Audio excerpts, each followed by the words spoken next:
Embarrassingly, I moved to a farm in 2001, Vermont. Pretty rugged environment, pretty rugged place.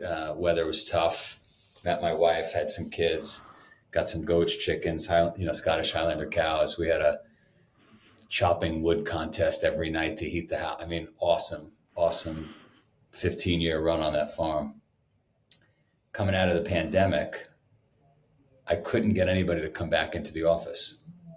I shouldn't say that. I couldn't get 90% of the people come back into the office who had moved to Maine, who was working from a boat, who doesn't want to deal with traffic anymore.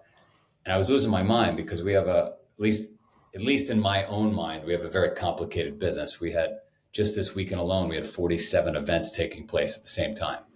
So there is huge benefit to the organization to just walking over and seeing somebody and talking to them and say, hey, what about this? To try to find people on Zoom while they're going to take care of their laundry or dentist or dogs or whatever. Like, it becomes very hard. We're not in the software business where we're a bunch of programmers that can work anytime.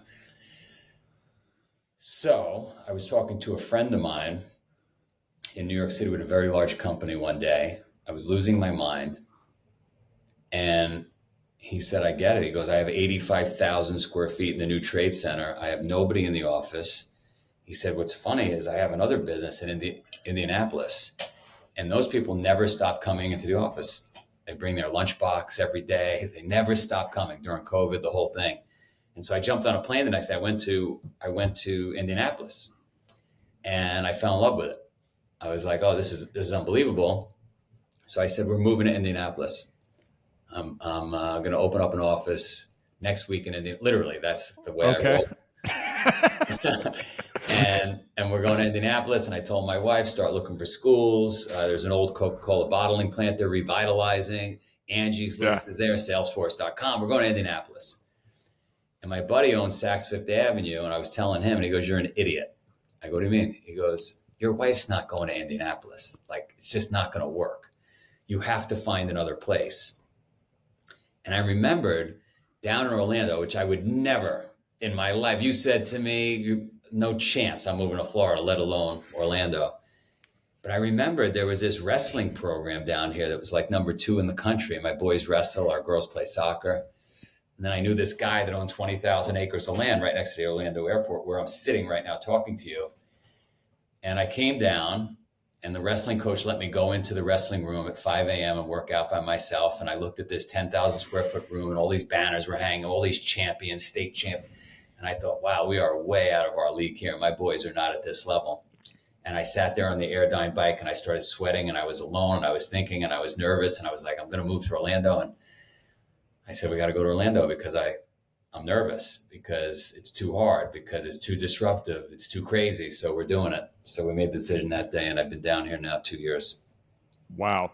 And here I was. I mean, I felt like I was current on the Joe DeSena story, but clearly I'm not, because I am one of those people who moved to Maine during the pandemic because my wife grew up here. So I'm in Midcoast, Maine. I'm in Hope near Camden. Nice. And I was, kind of the main thing I was hoping to get out of this conversation, Joe, was some advice on undercoating my car. Do I do it? Do I not do it? Is it a scam? Like, what do you think? We did it. Everyone. We still have the farm, by the way, and we go up there a lot. And anybody listening is welcome to go use the farm anytime they want. We love the farm. We always got our cars undercoated. You know what was awesome about Vermont and this car dealership was I would call my friend with this car dealership in Rutland, Vermont, and I would say, hey, I need a new vehicle. But I don't have time to go and look and fill out forms. I'm not one of those guys. And he would literally just say, come get one. We'll figure out the paperwork later. And he would just give me a car. And he would undercoat it. And you have to do it. There's a lot of salt up by you and in Vermont. So you got to do it. Okay. All right. All right. I guess it's time to get started. So since you've been down in Orlando, has it been smooth sailing? I'll tell you what, a lot of people don't know this. I'll give you some under the hood news. So we owed a ton of money to the U.S. government to help us get through the pandemic. We borrowed something called the Main Street Lending Program. It was a program that ran for 2,500 businesses across the country. It was a big number. It came out to like $28 million we borrowed to help us get through the pandemic. And last year around July, we were up against the wall.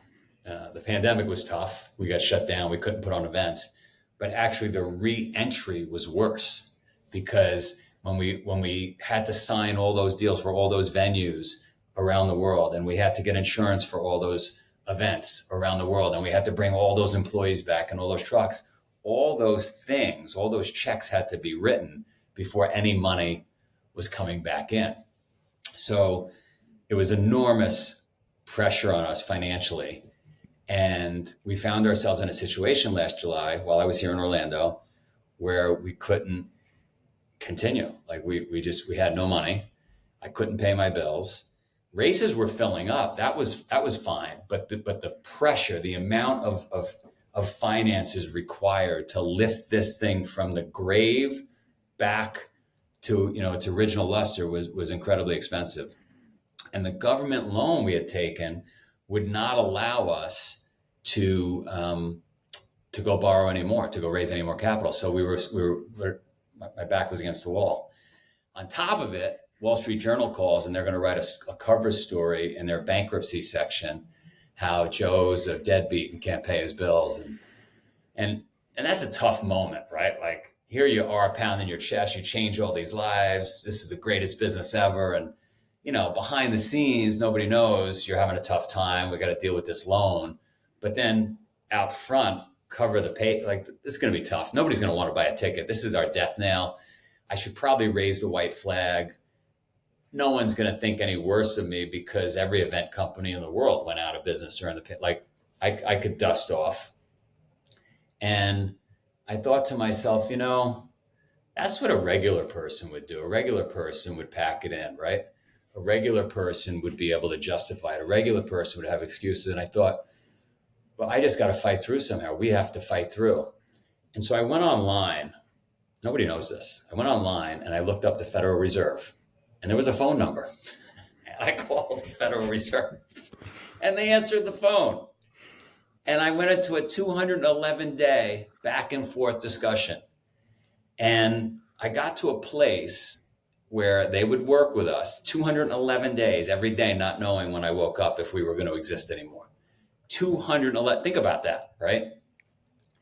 And thank God I had made the decision to come to Orlando and come to this place called Lake Nona, because the family that owns Lake Nona, I became friendly with during those 211 days.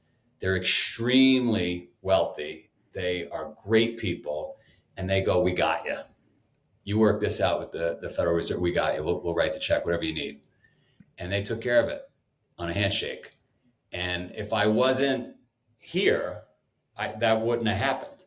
So, you make these rash, quick decisions in the wrestling room. I'm going to move to Orlando, but maybe there is some universal law or something. I don't know how. Yeah, it worked. When you were in the middle of, actually not when you were in the middle of that, when you were at the beginning of that and you were trying to figure out what is our next move, do we go forward, do we wrap it up? But how did you feel, and what was that like for your family? I don't think my family felt it as much as I felt it. I don't bring that home. So how do you not bring it home? I should restate that. I bring it home in that I'm definitely not the happy-go-lucky guy that the world sees, right? When I come home, right, I don't want to talk about it. Leave me alone. I'd rather talk about wrestling or anything other than what I'm dealing with at war all day. And I don't think, I do try to leak certain things out to the kids because I want them to know that, life's not easy. Business isn't easy. Somebody's not there with a safety net at all times. So but I don't think they understand the true impact in those moments, nor do I think my wife understands it, because we've been together 23 years and it always works out every day. So when it's always working out every day for 23 years, I don't think you could really understand how close we are to the edge at times. Does that make sense? Yeah, it completely makes sense. Did you have the feeling that you were going to find some way for it to work out? And did you embrace the difficulty that you were facing? Or did it feel intensely stressful? And did you feel confused about how you might get to the end of it? I remember we had to do a call with our board of directors, and a few of the board members are close friends. One of them is a very large company, Hearst Media, which is around 100 plus years, and they own a piece of ESPN. And really, when you get that close to the edge, I mean, it was literally like Sylvester Stallone hanging with one hand from from the cliff. The board, usually your board has an obligation to make a decision that says, hey, you're going to have to go into Chapter 11 because you got to protect us, the board members, you got to protect your employees, etc. And it was within days, maybe 48 hours. And I said, hang on, I've got one more call to make. I think, we could, I don't know. I remember that day. I remember where I was. I remember walking around. But I'm a pretty optimistic person, even though it was bleak, even though I had a knot in my stomach for 211 days. I don't think I think the worst day was the day the Wall Street Journal called, because then your ego's involved, right? Then you're getting punched in the nose publicly. But, and by the way, it's not to say that during those 211 days, I didn't have a pit in my stomach, it was hard to sleep, all that was going on. But I don't think I ever thought we wouldn't figure it out. Does that make sense? Yeah, completely. You just didn't know how. I just didn't know how. And it became really hard when those two things I just described happened. It became really hard when your board, who, again, members of the board are my friends, are suggesting you just throw in the towel. And then it became really hard when the Wall Street Journal wrote that article, because then the public is basically saying, not only should you throw in the towel, you're dead. You're dead. You just don't know it. Right. Yeah. And Joe, you've been around, you've been in business for a very long time, and I'm sure that you understood why the board needed to have that position. Did that impact your relationships with your friends who were on the board, or was that just business? It was just business, and I understood it, and I knew if there was a different possibility, they would have said it, but I just said, give me a few more days. I've got a couple of conversations going on. And when this family, who I don't know my whole life, I only know since I moved here, when this family basically shook my hand and said, don't worry about it, we got you. That, again, was a testament that the work we do, the lives we change, like, it has to be somebody that's seen what we do. If you've seen, I was at a race in Killington, Vermont, of ours 2 weeks ago. And I was at the finish line. I built this thing called the extra mile. Everybody in my team said it was stupid. Nobody wants to come across the finish line and then do an extra mile. And I said, but that's what we're teaching the world, is to go the extra mile in life. So why wouldn't we express that in an actual extra mile? And by the way, maybe sometimes we make it 4 miles because you just don't know in life, right? Maybe sometimes make it a half a mile. You get a little bonus. And so I had this extra mile, which was straight up the mountain. You just came across this race that might have taken you 6 hours. I did it. I came across it. I did not want to do the extra mile, but I had to do it. And I stood there and I coerced people into doing this extra mile. And this woman just breaks down and starts crying. And I said, what's up? She said, I went through breast cancer. And I just want you to know, Spartan gave me the strength to get through breast cancer. I may not be as fast as I used to be, but I'm still here and I'm still fighting through. And I got teary-eyed. And so anybody out there that leans in and helps us, they understand the impact that this business has on people. And it sounds crazy, but it's a different impact than a marathon or a 5K or an Ironman. There's something about the dirt, the mud, the craziness of it, the obstacles that really strengthens your character. There's something to what you just described too, this idea of, in certain athletic contexts, particularly whether it's wrestling, mixed martial arts, the round's going to end. In most competitions, there are other formats where it doesn't, right? And it just goes on. a marathon's going to be 26.2 miles, an Ironman's going to be an Ironman distance. But when it starts to be that variable stimulus, that's when interesting things really start to happen, it seems like. And isn't that funny? That's business, right? That's life, right? I did an Ironman years ago in Lake Placid. It was pouring rain, and half the field quit. The rain was so ridiculous. And I was so upset with that because I said, it doesn't say Ironman unless it's raining. It says Ironman. Like, I don't understand what, like, and that's really when I started thinking about putting on these events all over the world that were, would turn your life upside down. Like, imagine coming out of the swim in an Ironman and you had no bike seat. You got to bike it anyway. You got no bike seat. That's the deal. And that's really the stimulus for who we are and what we stand for. Thus, this new idea of the extra mile. How do you bring that concept into your daily practice or your training?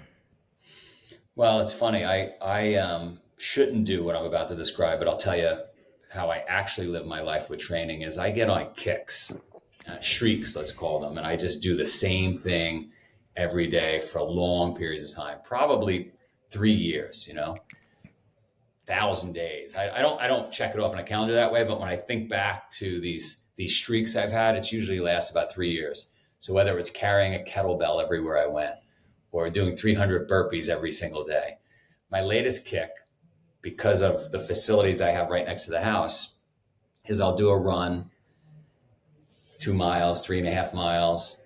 I'll get into the gym, the wrestling gym. I'll do 10 rounds of push-ups, pull-ups, and then I'll knock out 300 calories on the Airdyne bike. And I just do it every day. It takes me an hour, a little less than an hour, a little more than an hour. And then what I do, something I believe in is, and this is to your question, the answer to your question, is on the 6th day, Saturday or Sunday, on the 6th day, that's the crazy day. That's the day where you turn your life upside down. And that's less about repetition. It's just time on legs.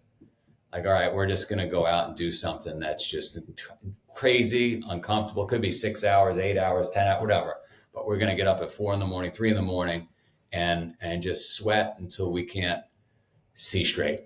That's phenomenal. And, at this point, you've been doing this for a long time, these physical practices. What makes you the most uncomfortable?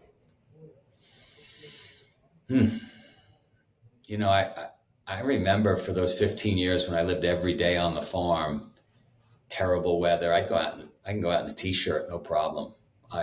So it wasn't the cold that bothered me. If I had to choose, I'd choose cold over hot. I think the thing that drives me nuts is the same thing that drives everybody nuts, is not knowing the finish line. When all right, I just have to do this. If I just get there, it's done. I get my that's easy to deal with. But when you don't know, when you wake up every morning and the Federal Reserve is not giving you an answer and you don't know if you're going to be able to secure this financing or not, and you're in limbo, that's a hard place to live. So I think just like everybody else, that drives me nuts, but I've learned to deal with it better than most, deal with the uncertainty better than most. How do you think you've done that? Maybe I fooled myself. I tricked myself into landing on my feet so many times in business over the last 40 years that I'm convinced it's going to be okay. And if you say that enough, you're probably influencing the outcome. If that makes sense. It could also be to your detriment, because just because I successfully climb Mount Everest doesn't mean I can go climb K2. Yeah, definitely not. Right? Yeah. So you gotta also keep it real. But I think I've landed on my feet so much. The other huge advantage I have over most people is I have ADD. And so if something's upsetting me, my brain forgets it pretty quickly and I'm on to something else. I don't dwell on things. That's interesting. I was thinking about this when I was, I've been following your career for a long time. Most people are familiar with your origin story. And something that I've observed with ultra endurance athletes in particular, and I'm sure you've seen this too, there's often this high correlation between, not for everyone, but there's often people have some kind of addictive behavior in one area of their life that's not benefiting them. And then there's a transferal over into endurance sports, which also can completely become an addiction, which also can become relationally destructive to your friends and family if you take it too far and you're not nourishing the people around you. But it also can become a very healthy expression of something that kind of destroys or can destroy people. And, you've been around the best in the game. What have you observed in relation to that? In relation to those that are doing crazy things in endurance. Yeah. Like So what's driving them? Like usually there's something going on that's enabling people to redirect a force that might be really destructive into the direction of very high achievement. And it's not well, for, just ultra endurance, it's everything, right? yeah, first off, I would say ultra endurance is easy. And I'm sure there's going to be a bunch of people out there that get pissed off when I say this, but I used to equate somebody that could do really unbelievable things in endurance with being great human beings across every part of their life. And what I found was that's not true. A lot of them, most of them, want to go and play and have fun out there. It is fun. I'd prefer every day to be on that mountain at Killington, running up and down. And it's like being an endurance hippie. But when you have to come back to the office and sit and type emails and manage people, like that's not as much fun. It's really fun to date a woman or a guy, but then when you're married, you have children, you have responsibility, and you got to take out like that's not as much fun as dating. So I don't know what drives the person to do these crazy things, but like they're fun. They're fun. They're a way to escape whatever it is you're dealing with. When you get to a place where you just want water, food, and shelter, you're running across Death Valley or biking across the United States, whatever the thing is, like it's a pretty relaxed, like you don't have to worry about anything. You don't have to worry about your mortgage. You don't have to worry about anything. Just put one foot in front of the other and go on. And we've shown that our species, these people, us, we can do anything we put our mind to physically. Climb mountains, deal with the frost, run across a desert. We can do all that. And you don't really have to you don't get in your head that much. I mean, I love Goggins. I love these guys. They're inspiring a lot of people, but like, it's not that hard. It's not that hard. Just start rowing. Before you know it, you get to the other side of the Atlantic. But if you don't have to deal with anything else, but when you got to deal with everything else, it's a shit show. Does that make sense or no? Oh yeah, completely. It completely makes sense. And I've been involved in endurance sports at this point for, I don't know, 35 plus years. And it brings me a lot of joy. Like you said, there's an escapist aspect to it. It's a way of processing other things. And also at a certain point, there's the saying, when you get the message, hang up the phone. Like you get what you're going to get out of it. And it is good to kind of recharge the battery. There's relational health aspects to it. But yeah, I agree with you. Society and culture kind of put this suffering and endurance sports up on a pedestal. And I think about, a lot of other aspects of life that you just described, or people who aren't choosing what kind of adversity they're going to face in their day and maybe don't have access to food, shelter, water, all the things that most people take completely for granted. And that's truly hard, right? Yeah, me going on a bike ride is the easiest part of my day. It's the most fun part of my day, typically. I'm with you. And sometimes I think about those soldiers, on the Ukrainian front line or the Russian front line, or on either side. That is tough work. Think about Vietnam. Ridiculous, right? Like World War II, like it's pretty damn easy to get on your bike. Like, Yeah, it definitely is. I haven't talked about it a lot on this podcast, but my dad was in Vietnam. He was drafted, and I've said something that I do every time I see my parents, or I try to do every time I see them. I get the podcasting equipment out, I sit down, and I record with them. I just ask them some of the questions that now that I'm an adult, I've kind of always wanted to ask them. And that's one of the things I've talked to my dad about, which I'm going to keep private, but it definitely has put some things into perspective for me about the relative difficulty of what I'm doing in life and the autonomy and freedom that I have when I wake up in the morning and kind of get to choose what am I going to make happen today, right? yeah, we have big problems when we're deciding which bike to get on. That's definitely the case. Yeah, Joe, again, so much of your story is out there in the public domain. One aspect of it I was not familiar with was, I was reading about this time that you were stranded in the Quebec wilderness and how that helped you kind of discover this distinction between difficult and desperate. And when I read that, I knew I needed to talk to you about it. So what was going on when that happened, and how do you define that distinction? I trained so well for that race. I checked myself into a hotel in Vail, Colorado for 10 days. And every morning I got up around 3 or 3:30, 4 in the morning, carried 60 or 70 pounds on my back, snowshoed up to the top of Vail twice a day, and did 3 to 4 hours of cross country skiing every day for 10 days. I ate super clean. I had salad with tuna fish. I was like a monk for those 10 days. 10 days after the completion of that training, I ended up in Quebec, and we were going to go do this event called the Yucatec. It was going to be a quick one. Me and a team of 3 others, so we were a team of 4, 3 men and a female. Or maybe it was 2 men and a female. It was 3 of us and a female. And we were going to go knock it off. We were going to win it. Super easy, I was told. I was the least sophisticated in the group. The other 3 members of the team had been doing this for 20 years. They knew what they were doing. My skis still had stickers on them, price tags. And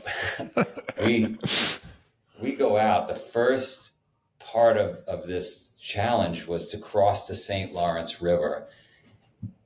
It's January. There are chunks of ice going across the river the size of Volkswagens, buses. They tell us we've got to put crampons on, and we've got to be able to push. We've got to have outriggers on our boat, on our canoe, because we're going to get smashed into by these giant chunks of ice. And we're going to have to sled across them and use our spikes in our shoes. So we're going to be falling in the water, out of the water, and get across this raging St. Lawrence River. We get across that. It's ice cold, obviously, outside. We get on our bikes. We bike, 80, 90 miles on our bikes. And now we're on foot and we're snowshoeing for a couple of days. I'm completely hallucinating. I'm seeing my grandparents in snow figures. And I keep thinking to myself, why are they here? I'm hallucinating that richly. We work our way to the top of a mountain, and the next section is to rappel off this mountain, call it 1,800 feet off this rock face. The team in front of us, we're in second place. The team in front of us, very sophisticated team, lots of knowledge. They felt the ropes were loose on their way down, 200 or 300 feet down into this descent. They were able to break, and they were now stuck on the face of this mountain. So we were held up on the top with no coverage, completely exposed, 2 a.m, freezing, because we'd been sweating for all these hours, and we don't have gear because in these kinds of races you can't carry too much. Our tent that was mandatory to carry, we cut in half to save weight. Not supposed to do that. So we have no real coverage, and we're waiting and waiting and waiting. And finally we get the bright idea, while they're stuck on the side of the mountain and the organizers are trying to figure out how to get them to safety, we're going to take off and try to beat them to the bottom by foot. Rather than go down the same way we came up, we hang a left turn. Unbroken, no trail. we're just going to go as fast as we can down these 1,800 feet in 10, 12 foot deep piles of snow. What we don't realize is that just a little bit to the left and just a little bit to the right are these sheer rock faces, death on either side. So anyway, we are rolling down this mountain, banging into things, hanging from cliffs, and we found ourselves in a pretty precarious situation where, it didn't look good. It didn't look like we could get down. We finally got down, but that day we were gonna bypass and get that day we spent on the side of the mountain, which was 15 hours more than we planned. I got to meet myself. I got to find out, who I was, what scared me, what I wanted to do with my life. And that was the impetus really for starting this business. When you're cold, tired, hungry, and it doesn't look like there's any way out, that's where transformation takes place. It doesn't take place on the couch watching Netflix. Once you had that realization, what changed for you? My whole life up to that point, I was chasing money. I wanted to make money. I wanted to find out if I was tough enough. I had all these things that society had taught me, my upbringing had taught me were important. But at that moment, when you get to the edge, you just start thinking differently. And I just thought, I want to make an impact. I want to, the good things that I just experienced, the good stuff, I want to share with the world. There's so many people that'll never feel this, that'll never do this. And it's probably too much for most, what I'm in the middle of here, but there's some appetizer that we could give them that's like this, that might spark a change in people's lives. And then you get that woman and hundreds of thousands of them that say, hey, you got me through breast cancer. Or I had this firefighter veteran come up to me one day and say, I just want you to know, he hugged me, he started crying. I said, what's up? He said, I was going to kill myself.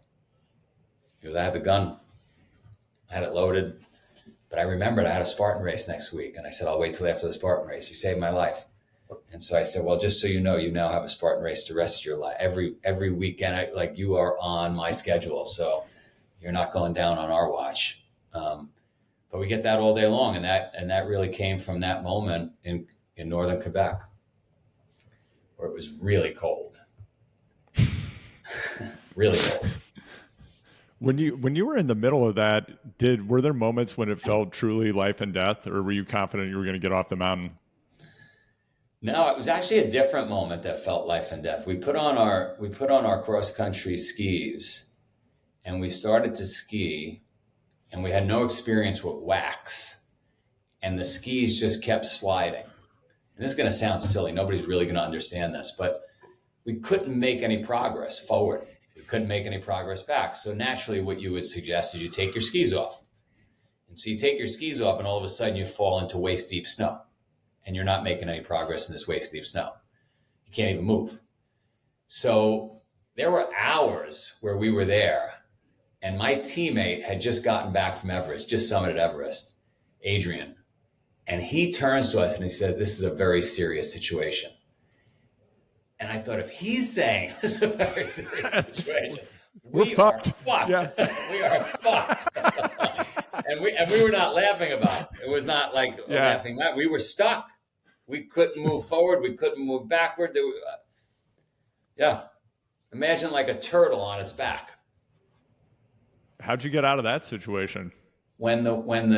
As 4, 5, 6 hours passed, the temperature changed. And when the temperature changed, the skis started to stick. We didn't know that. So we got lucky. So now, you're this guy, you're bringing these experiences to hundreds of thousands of people around the world. You've got all of these events going on. The business is kicking. What does it for you? What brings these challenges for you into your life now? And is there someone else or some other force that's capable of putting you in these situations at this point where you're not in control? You know, the funny thing is, my life is turned upside down every single day. Anybody running a business knows that it's a nightmare. Somebody said to me recently, "Who does the best at your death race?" And I said, "It's not the military. It's really business people. Any entrepreneur that keeps themselves fit, they're hard to compete with because the business is that hard."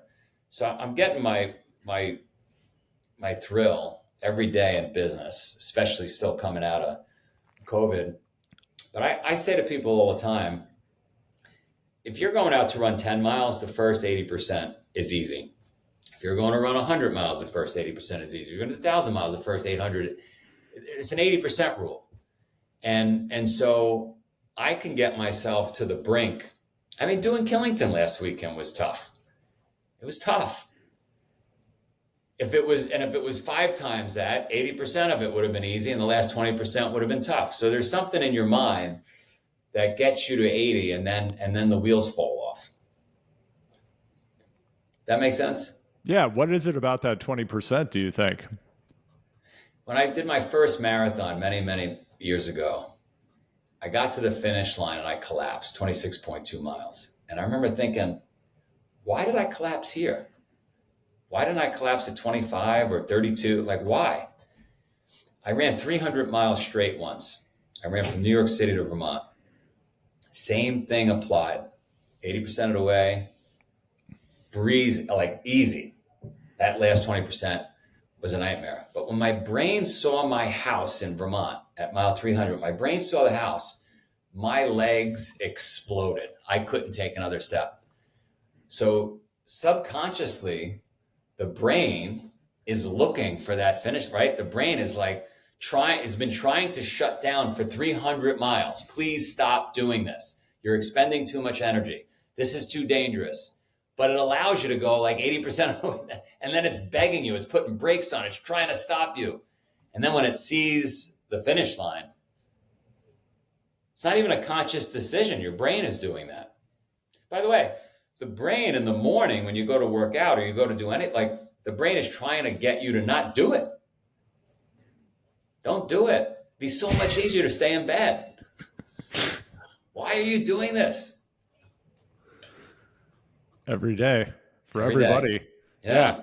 Yeah. I mean, Joe, listening to you talk about running 300 miles from New York to Vermont and the other things that you've described, what do you think it's like to work for you?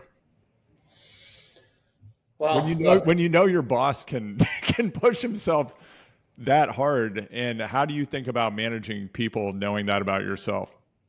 look, I don't like to manage people. I never have liked to manage people. The people that I've done best with in my life are self-motivated. They just get it done. I'm really good at creating a vision. I'm really good at motivating, but I don't want to check up on you. I've got bigger things to do I leave that to other people. When I was building my first business as a kid, I burned through 50, 60 potential employees. They lasted a day, 2 days, including my own family. And then I stumbled upon 2 kids from Poland in the 80s, right? They came over before the wall was down. I didn't have to manage these kids. They showed up for work an hour before we were supposed to start work. They stayed an extra hour. There was nothing I could say that would break these guys, nothing. They wanted 8 days a week, not 7. They were so happy to have jobs. They were so easy to manage because I didn't have to manage them. When I went to Wall Street, I built a firm on Wall Street. Most of those kids I didn't have to manage. They wanted to make money. They showed up early. They did the work they had to do. They hustled. So, it's a weakness of mine. That is not my area. I'm not interested in it. I don't want to sit around and check on you and see that you're doing the work you're supposed to do. Now, we're lucky. We're 20 something years into this. We've assembled a team that can do it on their own. They don't have to be babysat. So I don't know if I answered the question well, but Yeah, there are much better people than me that probably have MBAs and know how to manage people. But I'm more of a vision guy, a mission guy. I want to change 100 million lives. I want to get out there. I want to add things like the extra mile. That's what I want to do. Did you always know that about yourself in business? I have a recurring dream. I've had a recurring dream for 50 years. And the dream is basically I can't move fast enough. Something is like strapping my arms down. I want to do more, but I can't get more done. And so I think very early on in business, I realized I just want to do more. And for me to be able to do more, I just need people around me that could manage themselves, buy into the vision. This is what we're doing. Be accountable to yourself. Like, don't have me watch over you. Just get the job done. Wall Street had a lot of negatives to it, but one of the big positives was that people that survive there, people that get hired there, you're either good at it or you're not. And if you're not, you're out. So you don't really have to manage folks. That makes sense. Yeah, completely. So, I mean, it must be slightly different now, though. It's much more complex. I have a great team that survives all kinds of crap. I mean, we wake up in the morning, we don't know what's coming at us. Oh my God, 300 people in California had some kind of mud on their legs and they got to deal with something every single day. And so we got a team that can deal with it, take the punches, keep getting back up, and manage folks. We have 500 people now around the globe. The other interesting thing about our business now, keep that question. What interesting thing about our business is it's a religion. It's a cult. It's a healthy cult. There's no negative to the brand. There's nothing we're promoting or doing that's not healthy. But it's definitely a cult. If you look at the data in the right, religions are falling off a bit, certain religions, and people are still looking for that community and they want to get together. And this is one of those healthy places to gather. So when they get very passionate in either direction about our church. Yeah, absolutely. I mean, there's something really fundamental about that, about people coming together in groups to move. There's a really interesting book by Barbara Ehrenreich called Dancing in the Streets, and it's a history of human movement. And something I read in that book has fascinated me for a long time. And I would love to get her on the podcast and talk to her about it. But she talks about why do humans dance, right? That's kind of an interesting question. Why do we, there's artistic expression, but her hypothesis is that maybe the evolutionary function of dance is that humans used to gather around fires, which anybody who's spent time in the wilderness, you want to be around a fire if you're not around the fires, you might not survive, right? So if anybody hasn't had that experience, it's a very primitive experience. And once you have it, you never forget it. But her hypothesis was that humans would dance around a fire because they could cast shadows that were larger than themselves into the wilderness. So they actually would look like a monster to any predators that might be hunting them. And, there's something about people coming together in groups to do physical activities that's just fundamental to our human nature. And if people don't get out and do that, they're not getting to experience that. And there is something very transformative about that crucible of effort and facing something challenging together, which is, what you're facilitating. So that definitely makes a ton of sense. There's nothing. I tell everybody around the world, and by the way, I give away free entries, so it's not a sales pitch. Like if you're a regular person, like you said, that has not experienced a fire in the wilderness or not done something so hard where the wheels are falling off and you're questioning who you are, you come out and do one of our events, you are changed. Book doesn't do it, a podcast doesn't do it, a movie doesn't do it. You got to come out, you got to suffer, and it will change you. It'll change you. Change doesn't happen unless it's under pressure. got to put yourself under pressure. And Joe, when you think about where where you've taken the business to the point it is now, having gotten through the pandemic, having survived that crucible, is there some more maximum version of this that you want to do? Is there an even bigger vision that you have for what you would like to have happen with your business empire? There is a big vision that I have that people just don't understand. Why are you getting into paddleboarding? Why mountain biking? I don't know what's going to tickle that person, what discipline. And the goal, the vision is to change 100 million lives. So every decision we make has to drive the change of 100 million lives. And maybe we could do it with obstacle racing, but maybe somebody gets off the couch because they want to go mountain biking. Maybe somebody gets off the couch because they want to go to Hawaii and do the toughest paddleboard race in the world. Like, so we have to be multidisciplinary in my mind to attract humans to take a chance and suffer a bit and hopefully spark that interest in the things you and I found. And so how do we continue to expand those offerings? Like, think about LVMH, Louis Vuitton is a house of brands. We want to be the house of hard. If it's hard, if it's challenging, if it's legit, we want it to be in our house. And then imagine being able to buy a season pass that allows you to do all this stuff. The same way Vail sells a pass and you can go ski any one of their resorts. That's the vision. During the time that you've had the business, technology has changed so much, and it's enabled so much for people around the world to connect with each other, to develop, to access more information. It's also, obviously, it's totally divided people, and people spend more time with screens now than human beings typically. Has that changed anything about who shows up or how you get people into the funnel and out to the start line? We were putting on events before social media existed, and it was very, very hard to convince people. Once you can showcase somebody dirty, crawling through barbed wire, doing these crazy things, it actually became easier to attract the masses. So social media has done wonders in that regard. The downside is when you and I go to a park or we check out a sidewalk as we're driving, there's nobody on them.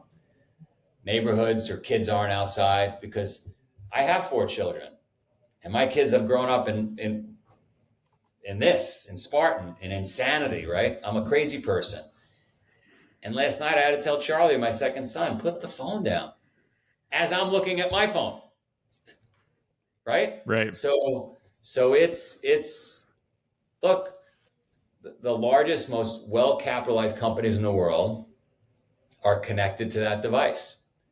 That is the most addictive thing on the planet. We had our kids, we do a death camp every summer on our farm in Vermont. A couple of weeks long. We just absolutely torture kids. It's like going to budge training. And I was feeling like, the kids worked really hard. I think they might have done 1,000 burpees that day, carried rocks up the mountain. They were up at 5 a.m. in ice cold water. I said, let's give the kids ice cream. It's against my religion, but we'll give them ice cream.